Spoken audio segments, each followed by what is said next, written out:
Setelah itu terlihat manusia kerbau dan kera menantang manusia harimau yang ada di dalam rumah untuk keluar. Tidak lama manusia harimau itu keluar untuk menyerang mereka berdua. Kera dan manusia kerbau pun memancing harimau itu untuk bertarung di tempat lain. Kemudian Cuyun ada di sana, ia pun mengecek dan benar ternyata di sini ada formasi besar yang telah ditemukan. Formasi itu mengeluarkan wujud dari manusia harimau. Tubuh Dharma manusia harimau itu marah karena beraninya Cuyun menembus ke makam yang dijaga oleh kaisar harimau terbang. Cuyun melawan tubuh Dharma manusia harimau dengan kekuatan jarinya, dibantu oleh Nona Burung yang adalah roh pedangnya Cuyun. Cuyun dan Nona Burung bekerja sama untuk menghancurkan api formasi 9, hingga akhirnya mereka berhasil melakukannya.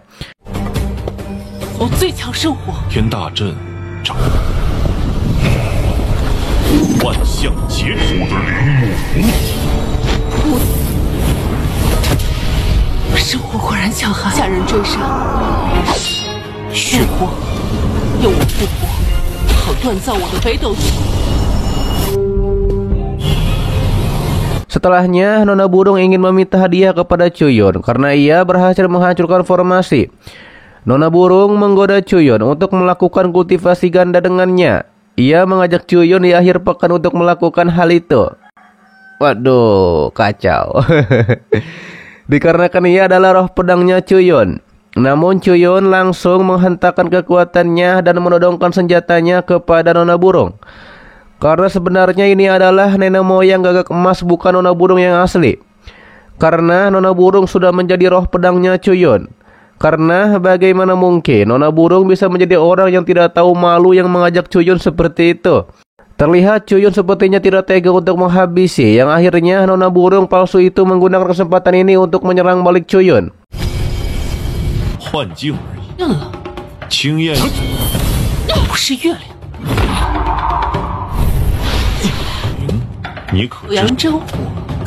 Terlihat Nona Burung palsu itu sepertinya ingin merebut lautan kesadaran Cuyun. Ia masuk ke dalam lautan kesadaran milik Cuyun. Di sana ia sangat begitu senang karena energi di sini begitu melimpah. Ia pun menyerap energi yang ada dalam lautan kesadaran Cuyun. Ia mengatakan dengan energi ini ditambah dengan 9 api sejati miliknya, ia menjadi semakin kuat. Namun tidak lama Cuyun muncul dan mengeluarkan energi yang sudah diserap oleh Nona Burung. Nona Burung sangat marah karena Cuyun sebenarnya ingin menjebaknya di sini. Ia pun langsung menyerang dengan kekuatan apinya. Akan tetapi muncul tubuh Dharma dari Supreme Emperor Baihu yang menyapu lautan api Nona Burung. Nona Burung mengetahui bahwa Cuyun ingin memanfaatkannya untuk membangkitkan kesadaran milik Supreme Emperor Baihu.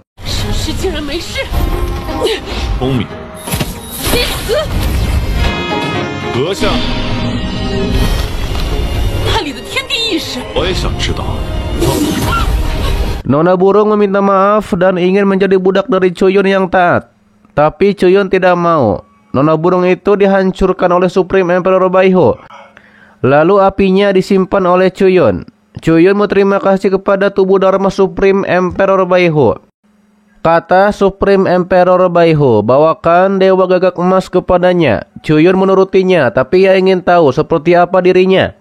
Ditegaskan oleh Supreme Emperor Baihu, Cuyun akan mengetahui siapa dirinya ketika Cuyun sudah ada di level Supreme Emperor dan juga bisa memulihkan ingatan kembali.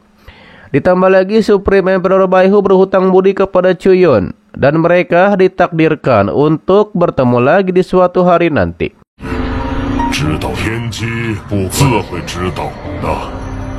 Setelah itu Cuyun memberikan api dari nenek moyang gagak emas yang sudah ia dapatkan kepada Nona Burung yang asli. Nona Burung mengetahui bahwa api ini lebih kuat dari api matahari yang sebenarnya. Kemudian Nona Burung dan Cuyun akan bekerja sama untuk menghancurkan formasi yang ada di sini, untuk masuk ke dalam istana pimpinan dari klan iblis yang adalah Kastil Suzuki. Pimpinan dari klan iblis mengetahui bahwa Cuyun akan masuk. Ia menyuruh Bailey Batian untuk kembali ke Kastil Suzuki dan juga menangkap Cuyun hidup-hidup. Bailey Batian menuruti perkataan dari pimpinan klan iblis yang ia sebut sebagai ayahnya.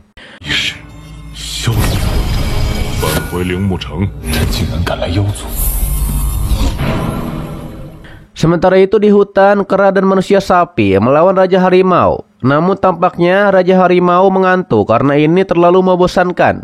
Manusia harimau mengetahui bahwa formasi di luar sudah dihancurkan. Ia pun bergegas untuk menuju ke rumahnya kembali.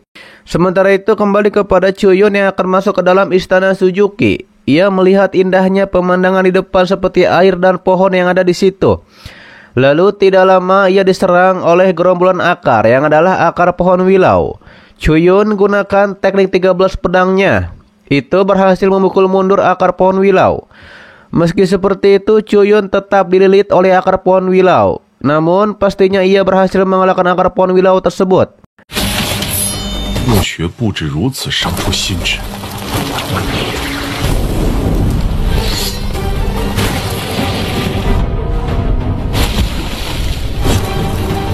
Tidak berselang lama, ia diserang oleh pedang manusia harimau yang baru saja muncul. Manusia harimau marah kepada Chuyun, beraninya masuk tanpa izin ke area terlarang kastil Suzuki. Kata Chuyun, ada harta karun yang ia inginkan di sini. Daripada itu ia datang untuk mengambilnya.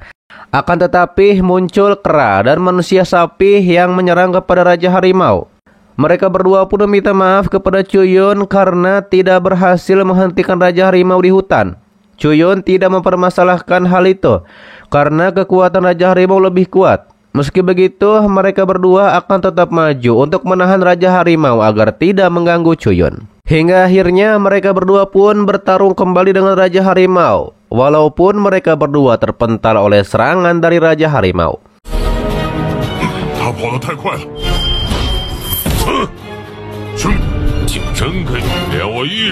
Tentunya saja Raja Harimau meremehkan kera dan manusia sapi yang lemah. Meski begitu, kera tetap maju untuk menyerang. Kembali kepada Chuyun yang mengecek, ternyata apinya belum bisa mengimbangi kecepatan pertumbuhan dari akar pohon wilau. Chuyun pun kembali kepada kera dan manusia sapi yang kewalahan melawan Raja Harimau. Kemudian Chuyun turun tangan langsung untuk melawan Raja Harimau.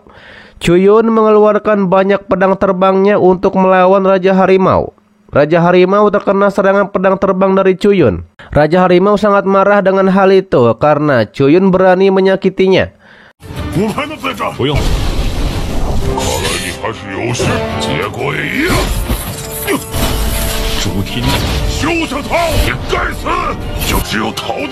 Raja Harimau menyerang menggunakan kekuatan naga. Dibalas oleh Chuyun dengan teknik 13 pedang badainya. Terjadi benturan kekuatan yang hebat di antara mereka berdua. Namun pada akhirnya Chuyun berhasil memukul mundur Raja Harimau ke dalam air. Dikarenakan sebenarnya Chuyun memakai akar pohon wilau untuk mengimbanginya.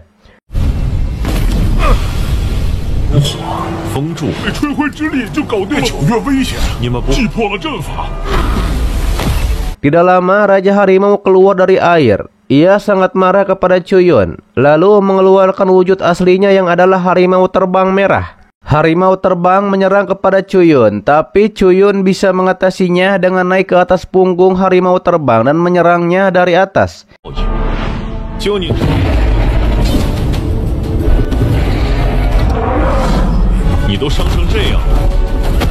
Chuyun memprovokasi harimau terbang. Harimau terbang tidak dibantu oleh siapapun ketika terluka seperti ini. Nampaknya harimau terbang hanya dijadikan budak oleh pimpinan dari klan iblis. Meski begitu, harimau terbang tidak terpengaruh. Ia pun akan menyerang Chuyun dengan serangan dari mulutnya. Tapi dibalas oleh Chuyun dengan serangan api Phoenix Nanming. Serangan itu pun berhasil menghabisi harimau terbang. Selanjutnya, Chuyun mengajak dua temannya untuk pergi saja.